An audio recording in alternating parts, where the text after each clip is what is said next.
आप सभी को सादर नमन। अभी तक हमने ईश्वर के सच्चिदानंद और निराकार स्वरूप को समझा। अब हम उस महान व्यवस्थापक की कार्यशैली को समझेंगे जो बिना किसी छुट्टी के, बिना किसी गलती के इस अनंत ब्रह्मांड को चला रहा है।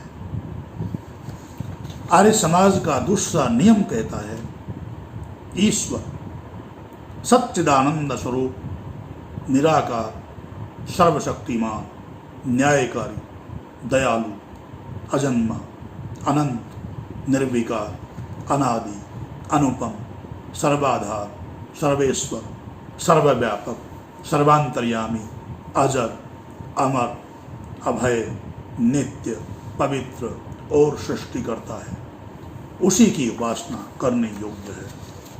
हम दुनिया के बड़े बड़े संस्थानों की मैनेजमेंट को देखकर चकित हो जाते हैं, लेकिन जरा सोचिए उस सत्ता के बारे में जिसके अनुशासन में सूरज समय पर उगता है, ऋतुएं समय पर बदलती हैं और समुद्र अपनी मर्यादा कभी नहीं लांघता। आज हम आर्य समाज के दूसरे नियम के 3 अद्भुत शब्दों को अपने जीवन के संदर्भ में समझेंगे, जो सर्वशक्तिमान, न्यायकारी और दयालु हैं।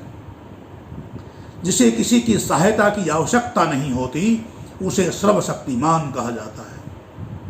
सर्वशक्तिमान शब्द सुनते ही हमारे मन में सुपर हीरो जैसी कोई छवि आती है, लेकिन ईश्वर के संदर्भ में इसका अर्थ बहुत गहरा है।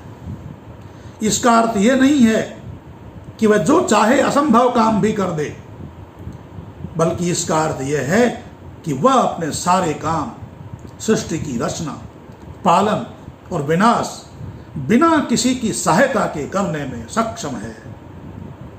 आज हम अपनी छोटी छोटी जरूरतों के लिए दूसरों पर निर्भर हैं। बिजली चली जाए तो हम बेबस हो जाते हैं, इंटरनेट बंद हो जाए तो व्यापार और हमारे सब काम ठप हो जाते हैं। लेकिन ईश्वर की सत्ता सेल्फ सस्टेनेबल है, सर्वशक्तिमान है, वह किसी पर भी निर्भर नहीं है। हमें अपने बच्चों को आत्मनिर्भर बनाना है। हमें अपने बच्चों को आत्मनिर्भर बनाना सीखना चाहिए। जैसे ईश्वर सर्वशक्तिमान है क्योंकि वह पूर्ण है, वैसे ही हमें भी अपनी शक्तियों को पहचानना चाहिए। जब हम बच्चों को ये सिखाते हैं, कुछ शक्तियां तो हमें मिल ही सकती हैं ईश्वर की, क्योंकि हम पूर्ण तो नहीं हो सकते, पर कुछ तो शक्तियां हमें मिल सकती हैं। इसलिए उस ईश्वर से जिसकी हम उपासना कर रहे हैं, उपासना के पास बैठने का अर्थ ही तब पूर्ण होता है जब हम ईश्वर के हम गुणों को डालें अपने जीवन में। जब हम अपने बच्चों को ये सिखाते हैं कि तुम्हारे भीतर उस सर्वशक्तिमान का निवास है, तो उनके भीतर से डर निकल जाता है और वे चुनौतियों का सामना करने के लिए तैयार हो जाते हैं। केवल ईश्वर के गुणों का बखान हमको नहीं करना, ये नियम हम इसलिए पढ़ रहे हैं ताकि ईश्वर के गुणों को जान करके हम उन गुणों को अपने जीवन में उतार सकें। दार्शनिक भाषा का हम प्रयोग नहीं कर रहे हैं, हम आप सबको समझ में आ सकने वाली भाषा का ही प्रयोग करें। तो ईश्वर का दूसरा गुण है न्यायकारी। इसका अर्थ है कि वह पक्षपात नहीं करता, वह किसी की सिफारिश नहीं सुनता और न ही उसको रिश्वत दी जा सकती है। जो जैसा बीज बोता है उसे वैसा ही फल प्राप्त होता है ईश्वर की न्याय व्यवस्था में। आज हम देखते हैं और लोग कहते भी कि बेईमान लोग मजे कर रहे हैं, जबकि ईमानदार दुखी है। यहाँ हमें ईश्वर के न्याय को समझने की जरूरत है। ईश्वर का न्याय भले ही तत्काल नहीं अपितु अचूक होता है। जैसे आप आज जंक फूड खाएं तो पेट आज ही खराब नहीं होगा, जरूरी नहीं, लेकिन शरीर के भीतर बीमारी का बीज डल गया है, समय आने पर उसका फल अवश्य मिलेगा। एक राष्ट्र तभी महान बनता है जब उसका हर नागरिक न्याय प्रिय हो। जब हम ये मानते हैं कि ईश्वर न्यायकारी है, तो हम टैक्स चोरी, मिलावटखोरी, भ्रष्टाचार, कदाचार नहीं करेंगे। हमें पता है कि इंसान की अदालत से तो बच सकते हैं, पर उस महान्यायाधीश की फाइल से कुछ भी डिलीट नहीं किया जा सकता, उससे कुछ भी छिपाया नहीं जा सकता।